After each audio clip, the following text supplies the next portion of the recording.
Hi everyone, welcome to today's webinar. Really excited for everyone here joining. So we're going to be talking about Prime Day data. It's over, so what happened? And really focusing on a category by category basis in terms of exactly how, from an advertising and organic perspective, how things changed, right? And I think, as we go through these statistics, I'm hoping that you can kind of look at your own performance. If you've taken a kind of look back at how Prime Day performed for you and use that as a baseline to see, as we look at kind of these wider categories, how you kind of compared.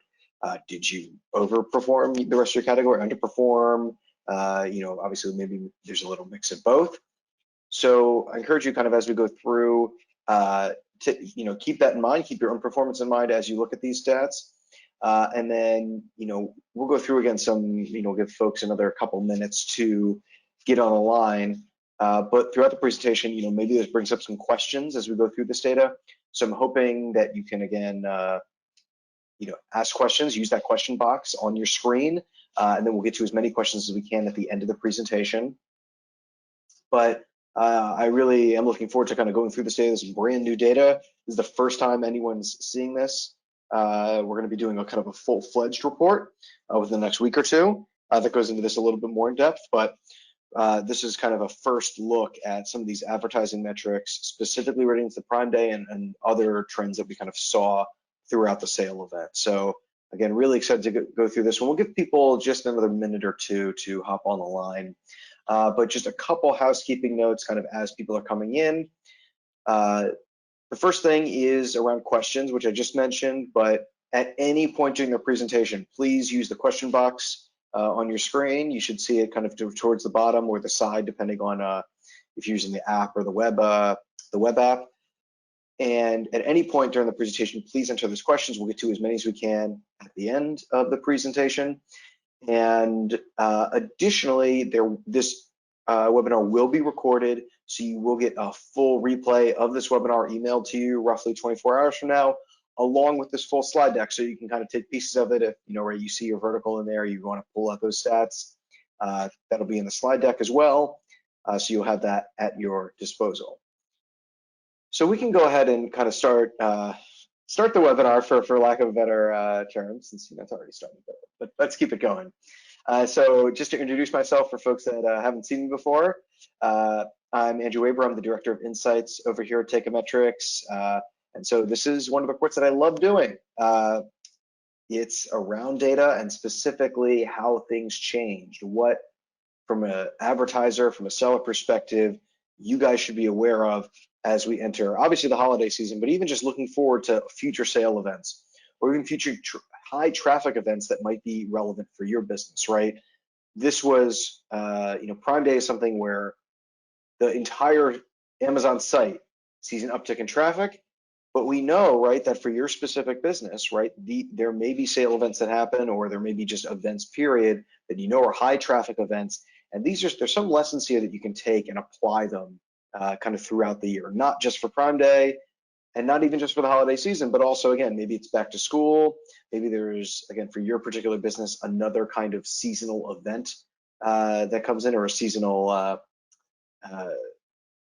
whether it's a sale or just even just higher activity. These are lessons you can take going forward. So with that, let's get right into it here. So for those of you who may not be familiar with Teikametrics, we're a technology platform, and what we do is we pair, again, our SaaS product, which allows you to kind of manipulate your ads and do all kinds of great things with market intelligence as well. But we also pair that with our expert analysts, and what we do is we help a lot of brands. You see some of them here, but there are thousands of them, all of whom we kind of use the collective data to kind of make this report. We're helping them grow their sales on Amazon and Walmart. And again, we're focused specifically for the sake of this presentation just on Amazon. But again, we'll be kind of covering Walmart both on our own sites. You see plenty of articles about that and different reports that are going to be coming out over the remainder of the year. So with that, let's just get right into it. What are we going to cover today? First is, I think it's important to contextualize Prime Day 2021. It was a little different. than prior Prime days, but it also had some similarities, right? As we know, in terms of timing, et cetera. Then let's get into the metrics, category specific advertising metrics that as we're going to go through, you can kind of see this in an array of different areas. And I'll go through some of the methodology around that as well. And then we'll look at total sales. So not just ad derived sales or ad derived metrics, but how did these same, across the thousands and thousands of brands we work with, how did their total sales improve over Prime Day, and contextualizing that with what we saw from the advertising side. Going back to advertising, we really want to look at, okay, let's look at prior Prime days. We've done a similar kind of study in 2019, 2020, and now 2021. So let's see how conversion rates on a same advertiser basis changed. What we kind of look at the weeks prior versus the week of, right? What were those changes like? And then we want to go into search behavior. How did search behavior on the part of consumers change a little bit? We have some interesting insights there that, again, I think are relevant as you look forward in your own calendar for periods that are important to you. And we'll wrap up kind of with some learnings. What does this mean? What should you, suggestions kind of you should take going into the holiday season, going obviously in the next Prime Day, going into the rest of the year. And we'll wrap up with some Q&A. So with that, let's get right into it.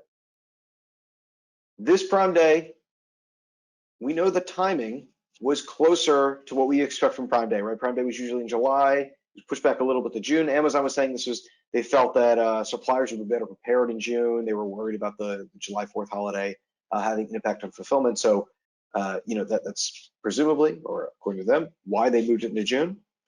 But it, similar, but it's still not the same, right? We knew last Prime Day was in October. Obviously, that was very different. But there's still some things even this year that weren't, if you're a seller, it wasn't the Prime Day that you experienced 2, 3, 4, 5 years ago, right? FBA, it's still more restrictive than it was 2 years ago. And, you talk to a lot of sellers, especially if they have kind of any, China suppliers, there's still remaining supply chain challenges that are still coming up. They're still rearing their head.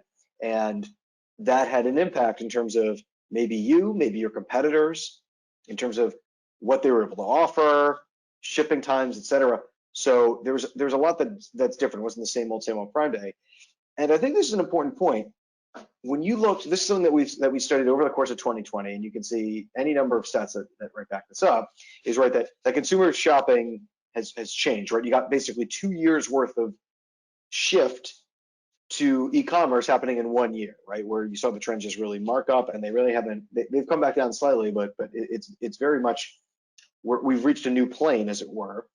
And so that means potentially, right? Did that have an impact on behavior? If consumers are shopping online year-round at a higher rate, then does that, let's say, potentially, right? Did that have any impact in terms of depressing kind of that boost in demand that you usually expect from Prime Day? I'd say as we go through the stats, the answer is not to a huge degree. I think when you look at the aggregate stats that you've seen across a number of providers, Numerator, a few others, it seems like this Prime Day was still a very big sale day. But in terms of some of the like unbelievable record-breaking days we've seen in years past, maybe it wasn't quite that. Still broke records according to Amazon, but it wasn't the biggest thing that you could ever imagine, right? So there was maybe some impact there. And this is something else that's kind of interesting, is we definitely saw different categories, which in prior Prime days maybe were, they would still see a rise in traffic, a rise in sales, but not to the degree of, let's say, traditional, what you think of as Prime Day categories, electronics, et cetera. We were seeing this across a wider variety of categories, and this may have to do with this change in consumer behavior, that consumers are coming to online channels more often now during the year for things that were lower tier. Particularly this is around grocery and health and household items, which again aren't things that you're thinking, I'm going to deal hunt, I'm going to go on Prime Day, but we did see those categories as we're going later, saw those categories rise up at nearly the same rate as we saw some of the more traditional Prime Day categories. So to kind of emphasize this final point, this is from Numerator. They were kind of mapping some of this in real time just from a high level activity point of view. And this is interesting because again, some of the categories that you would expect to be big during Prime Day, right? Okay, beauty products, consumer electronics, those are still, top.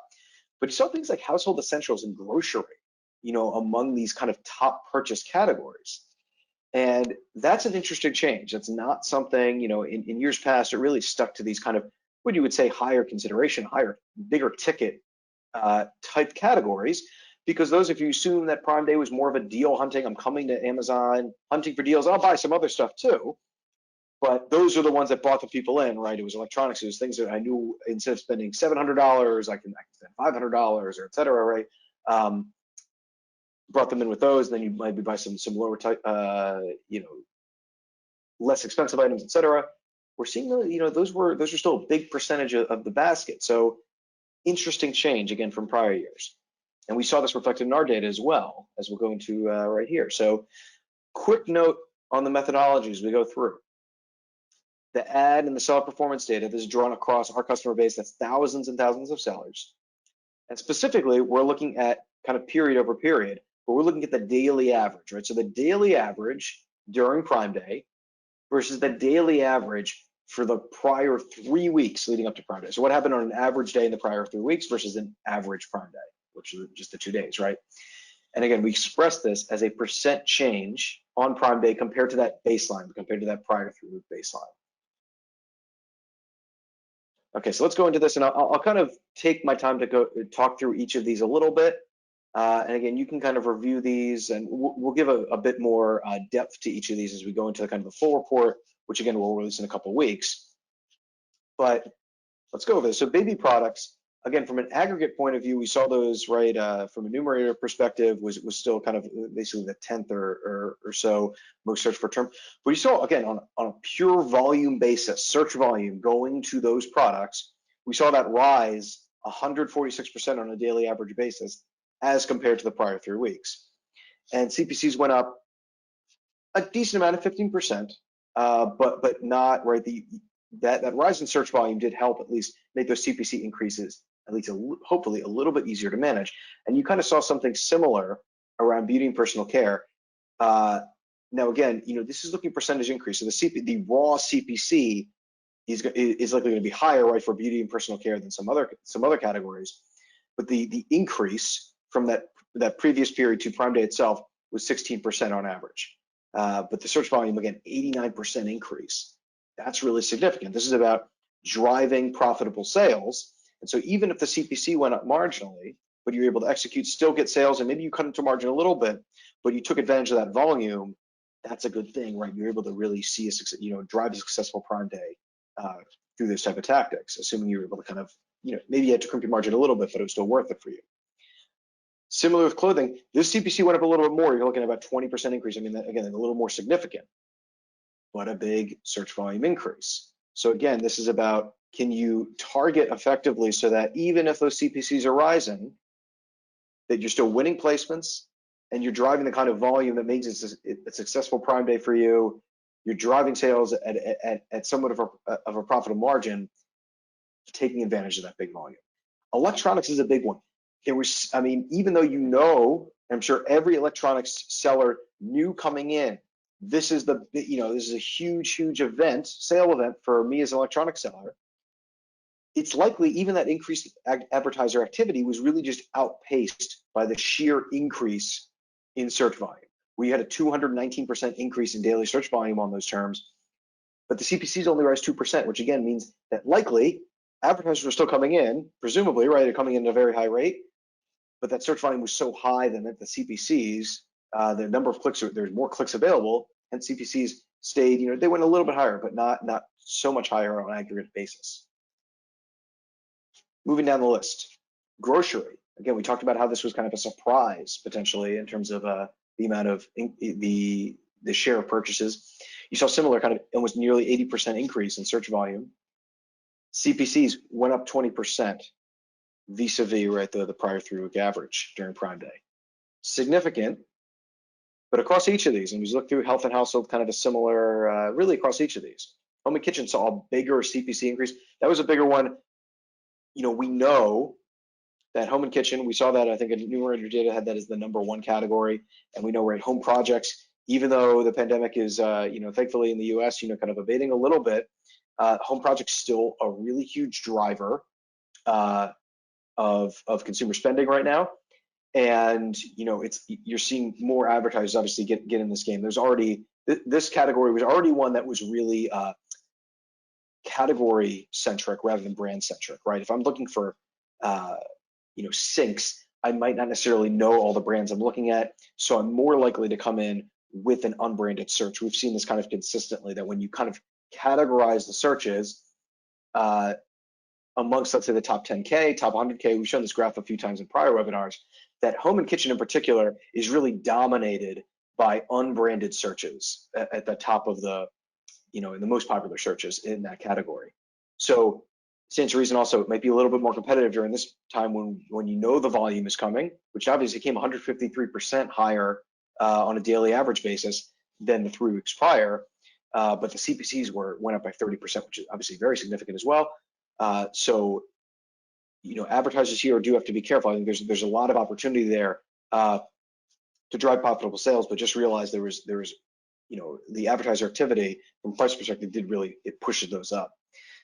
Office products, kind of similar story to some of these other categories we're looking at.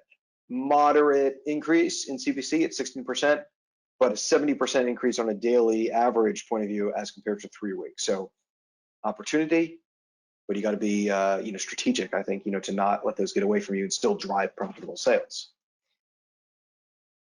And these are the final categories, and we have more data coming. But patio, lawn, and garden, again, another one that we know this is a big category during the summer, et cetera.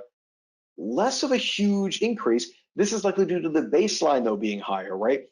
The springtime's obviously been, we're now in the summer. The solstice was the other week, but it's possible that the baseline level for search volume was already high for patio, so that the subsequent increase during Prime Day was a little bit less on a percentage basis. But you did see that increase on CPC, again, kind of in line with what we're seeing, right? 14 to 15%, somewhere in that range. We're seeing a lot of categories be in that range. Some, like toys and games here, much higher.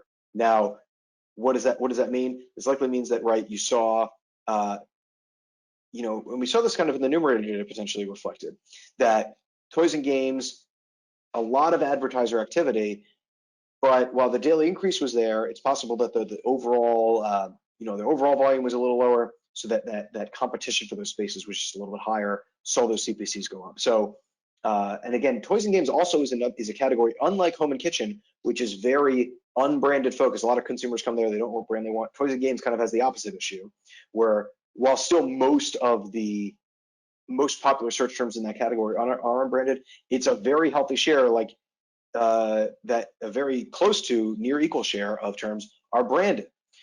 And those branded terms, if you're not that brand, you're bidding on them, right? Those tend to be more expensive. So you could see a lot more variability in CPCs because of that level of competition, because if I'm branded in this category, I have to go after my competitors' branded terms, which are going to be more expensive, et cetera. So worth contextualizing that a little bit. All right, so let's go into total sales metrics, right? This is obviously what people care about. Advertising nice, this is what you care about. Now, I contextualize these looking at total sales increases, but also contextualize with ACoS, because I think it's important to look at this, that as you're advertising, the end goal is total sales, right? And ACoS, it factors in, but it should be the end all be all. You should be really focused on total sales and ACoS at the same time, and how those are tracking. So starting from the top again, baby products. So total revenue, we saw grow 88% again on a daily average basis as compared to the prior 3-week average. But ACoS was 26% higher on the daily average basis.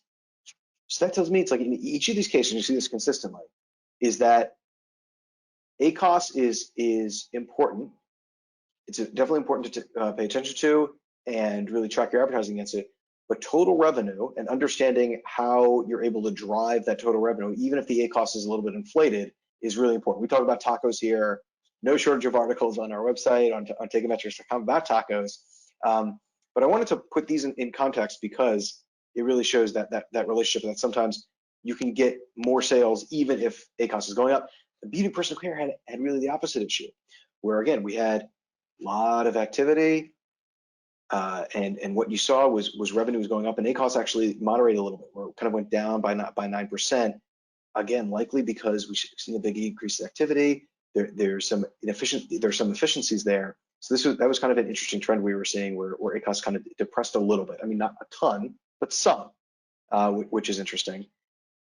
Clothing, shoes, and jewelry. This is obviously a big category. We saw a more moderate ACOS increase of 10%. Total revenue, again on a daily average basis, was up 51%. Electronics, this is obviously the big one. Makes sense, right? You're seeing 116% increase in total revenue.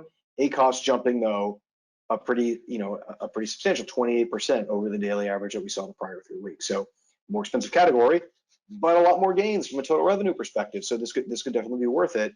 Again, you have to, I don't want to use the old adage, you have to spend money to make money, but kind of, we know Amazon has become a pseudo paid for play platform. And there is, as there are growth opportunities when you look at these big time sale events, whether it's this, whether it's the holidays, whether it's other sale events, the increase in traffic can largely, as long as you can stomach it from a margin point of view, blow past some of these ACOS issues they may see. Grocery, this was a big one, and I think we saw earlier it's kind of a surprisingly big category this year, and you saw that reflected obviously total revenue and the fact that the ACOS didn't rise quite so much, right? 5% increase over the prior 3-week average.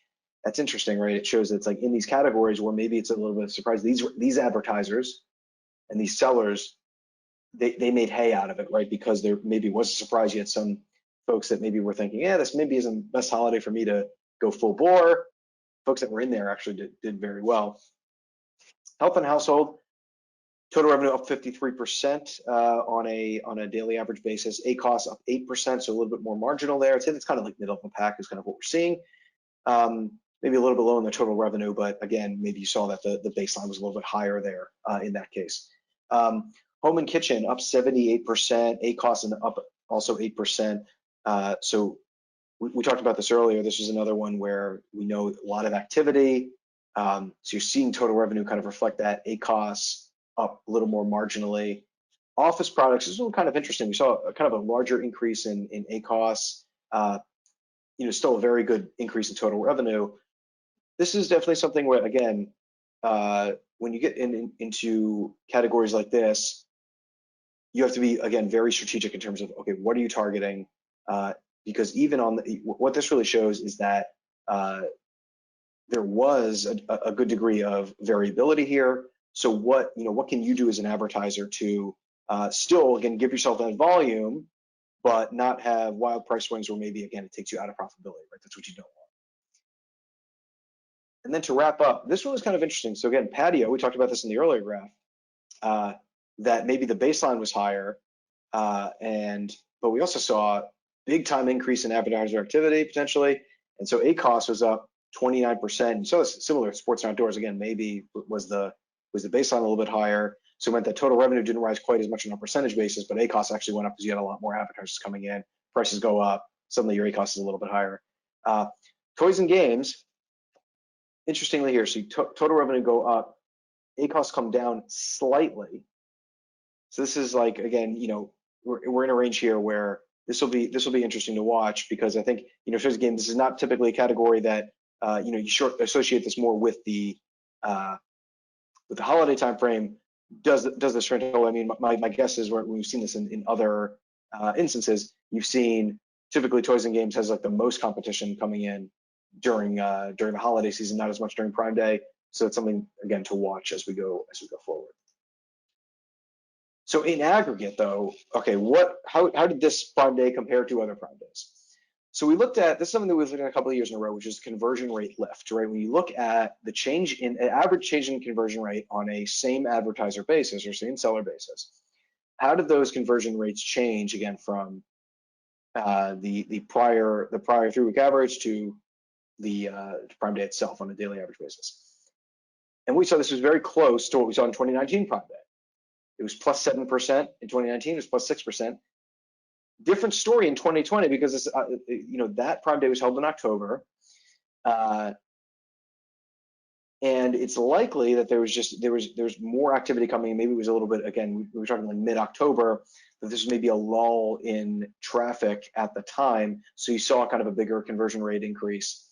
So interesting, right? Something to keep in mind, that maybe that if you saw maybe with your Prime Day in October, this past October, maybe that was a better one for you as a business. In aggregate, though, we saw this kind of come back down to levels we had expected in prior years, as it were. Okay, so some insights on search behavior.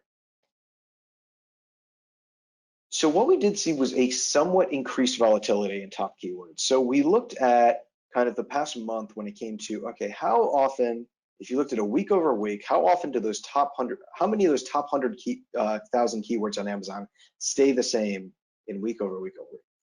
And basically what you see is about 8% of those top 100,000 keywords will drop off in any given week from week to week.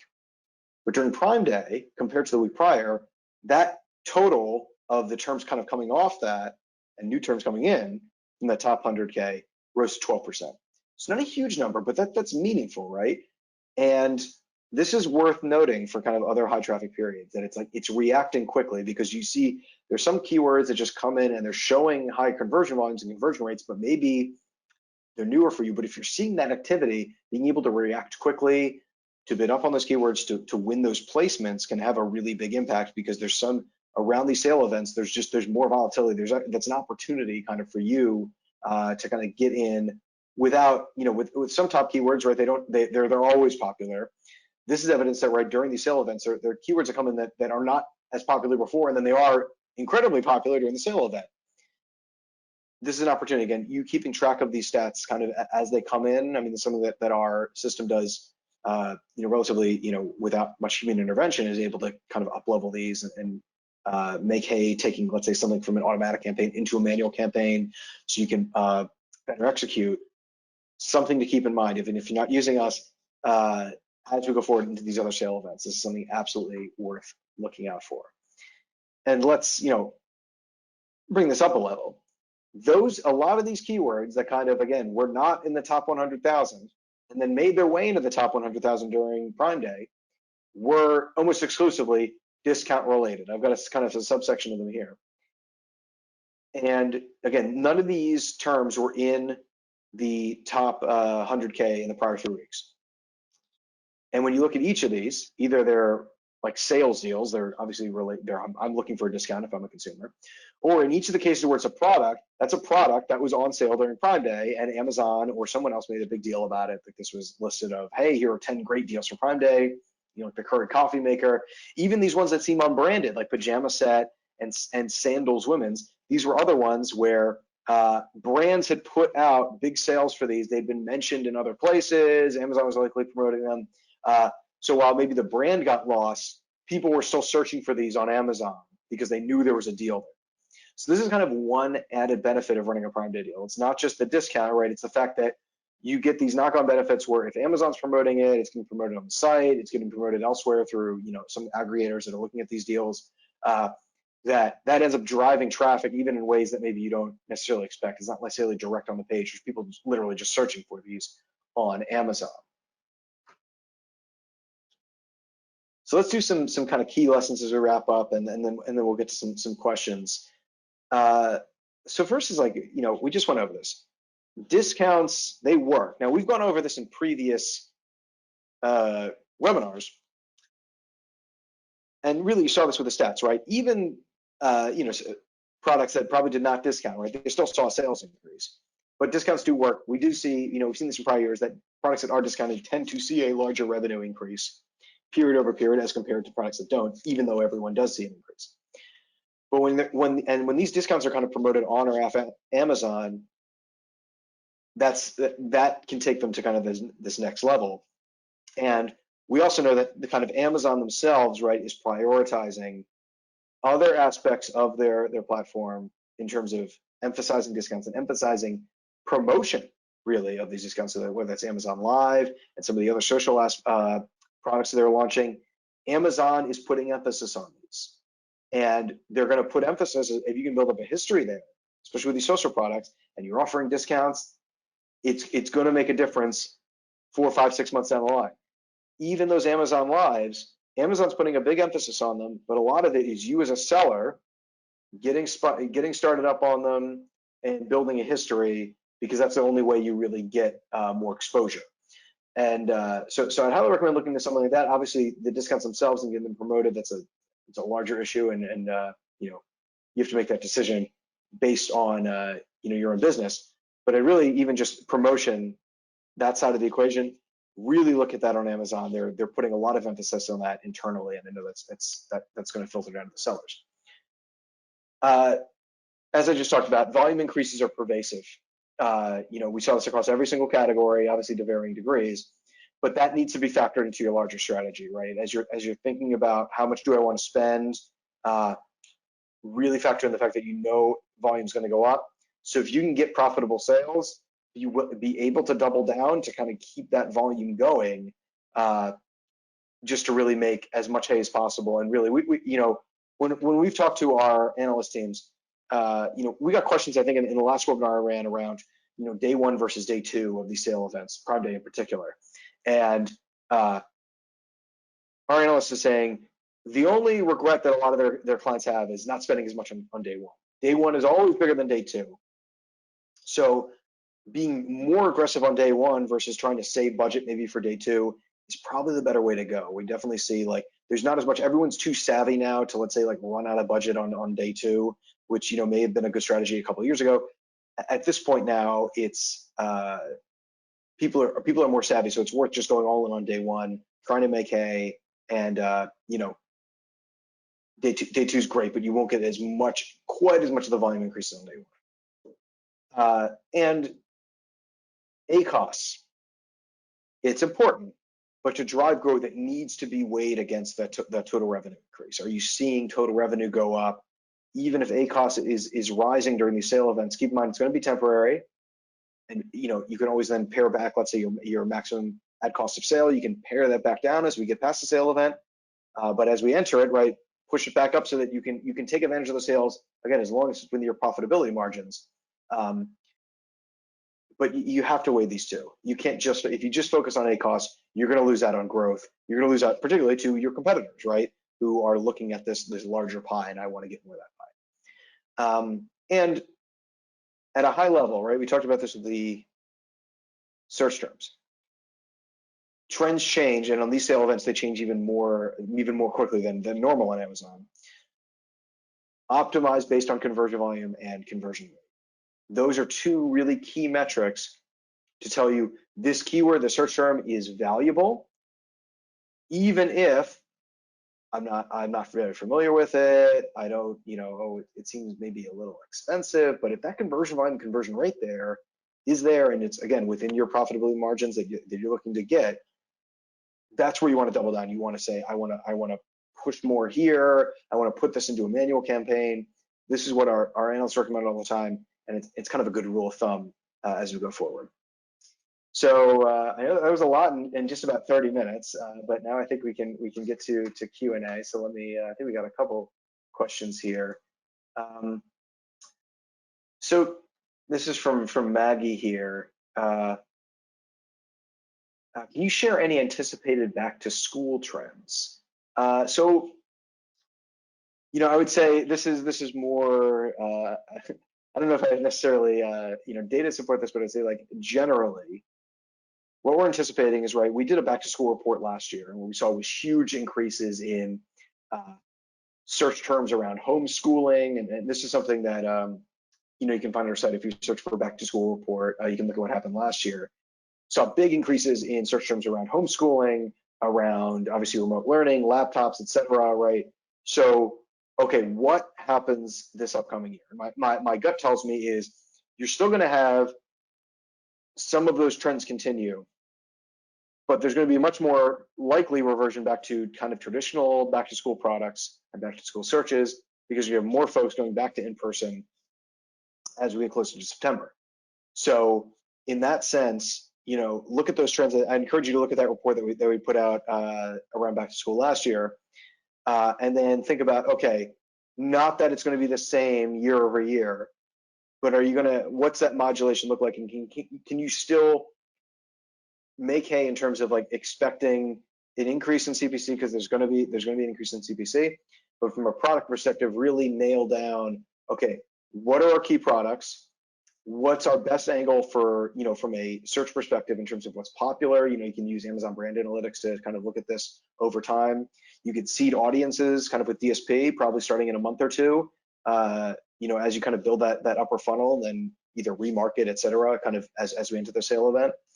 But really from a macro level, I'd say, you're going to be looking at some of those trends we're continuing from like a homeschool, et cetera type level, but pulling back just a little bit. So check out that report because there's a lot of stuff there, and hopefully some good stuff for you to take as we enter that shopping season. So let's see. So this is from Holly. The variance in conversion rate for Prime Day is quite notable from 2021 to 2020. Have you seen this in variance from Q2 21 to Q2 2020? We didn't look at that specifically. So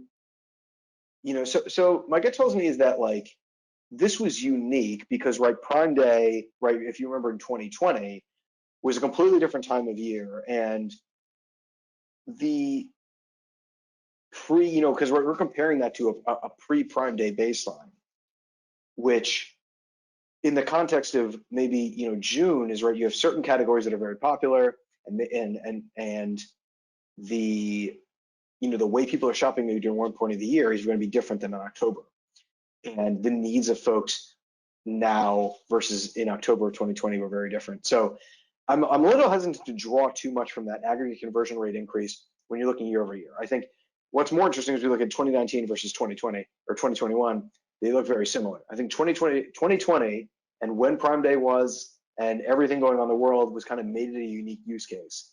So the fact that it was like way higher than the baseline was more reflective of kind of the macro situation and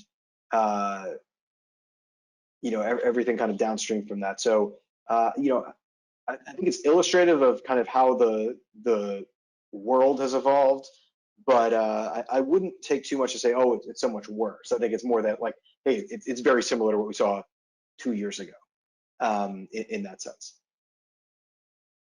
Okay, so that looks like I think looks like we have one more question here, and it's just around any particular kind of a longer form report here that we're going to put out. So yeah, I would just keep an eye out because we're going to be putting out a longer form report with this data and some other stuff we pulled as well. That's going to be ready in a couple weeks. So keep an eye out for that, and we'll be emailing that around again once that's released. So that's going to again give you a little deeper dive on everything we've covered here, and then some additional data.